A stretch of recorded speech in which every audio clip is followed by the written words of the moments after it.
My name's Katy Swalwell, and I'm delighted that my book, Amazing Iowa Women, was this year's selection for the Library of Congress's Great Reads for Great Places to represent my home state of Iowa.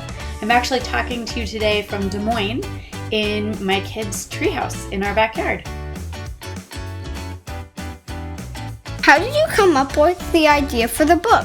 I actually grew up in West Des Moines, not too far from where I live now, but I moved away after college. And when I moved back as a grown-up, I took a job as a professor who researches social studies education.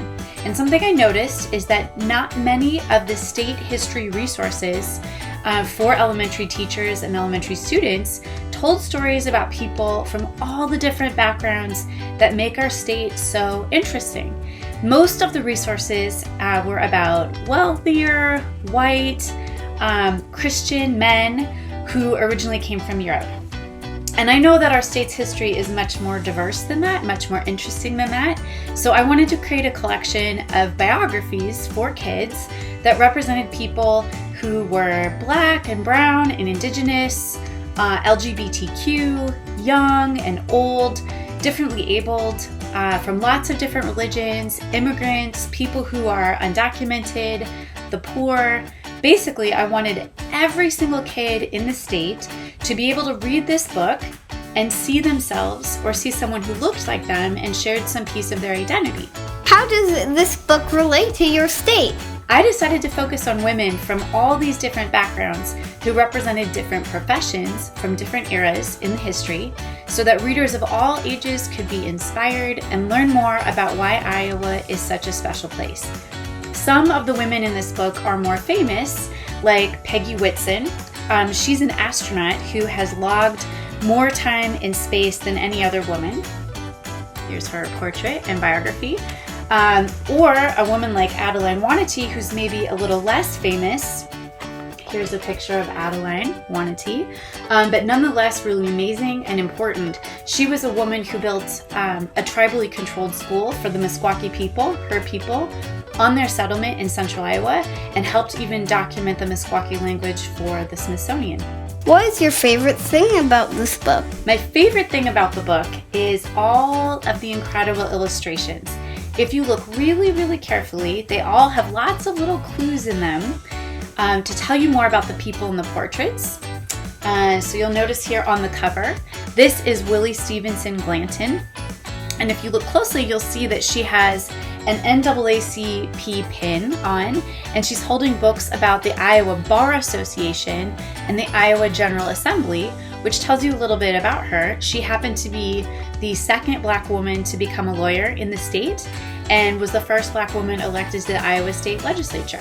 The other cool thing about the illustrations is that every single one of the pictures in here happens to be created by an Iowa artist who identifies either as gender nonconforming or as a woman.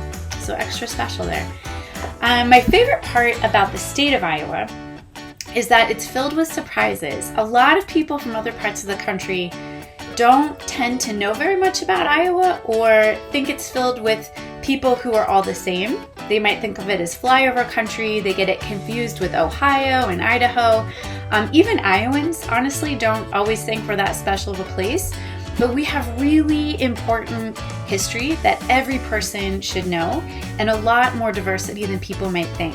For example, we were one of the first places to desegregate public schools in the 1860s when a little Black girl named Susan Clark tried to go to the white elementary school in her town of Muscatine, and she and her father, Alexander Clark, sued the school district and they ended up winning. And so schools were supposed to desegregate in Iowa by state law, by order of the courts, 90 years before Brown versus the Board of Education. Also, during the 1970s, Iowa was the only state in the country to open its doors to refugees from Vietnam during the Vietnam War, and they helped to resettle entire communities of the Tai Dam people, many who still make their home in Iowa today. What is your favorite place to visit in your state? One of my favorite places in Iowa is the Capitol building in Des Moines, not too far from here. It's got a shiny gold dome that gleams on the top, and it looks over the city, and it sits high on a hill. It's just really, really beautiful. It's really inspiring. And every time I see it, I can't help but think of all of the people who've come before me, who have fought really hard for equality and rights over the years in our state and beyond. There are official state birds. There are official state trees.